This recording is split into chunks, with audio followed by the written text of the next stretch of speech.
A gente tem que provocar discussão na sociedade. A sociedade tem que sair da televisão e começar a discutir a vida coletiva. Mas então, por que a gente está lançando a autodeclaração? Porque a gente quer que todo e qualquer produtor de cultura se autodeclare enquanto de cultura. Porque a gente quer mapear e cartografar essa rede gigantesca de produção, de tecnologia, de metodologia, né? Enfim, para poder começar a fazer essa troca de dentro, inclusive. E de busca do sentido. Sim, das claro, coisas. de lá. Porque nós vamos falar de questão de terra, saúde, nós vamos falar moradia, de segurança alimentar, de saúde, vamos falar de questão de violência contra a mulher, contra a violência contra a juventude negra. Nós temos que falar de um monte de coisa. A cultura não pode ficar ali a determinadas questões que são tão estratégicas para a sobrevivência da população.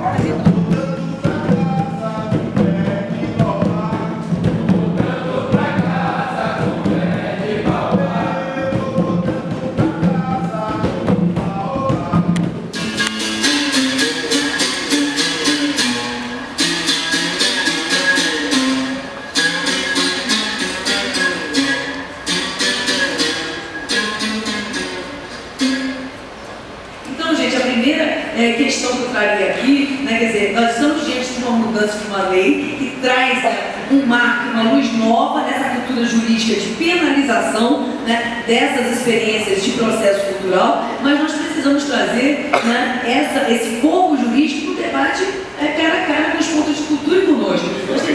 Cultura, que é outro programa que também está capitalizado na cidade, para falar dos fomentos, ao teatro, à dança, né, ao cinema.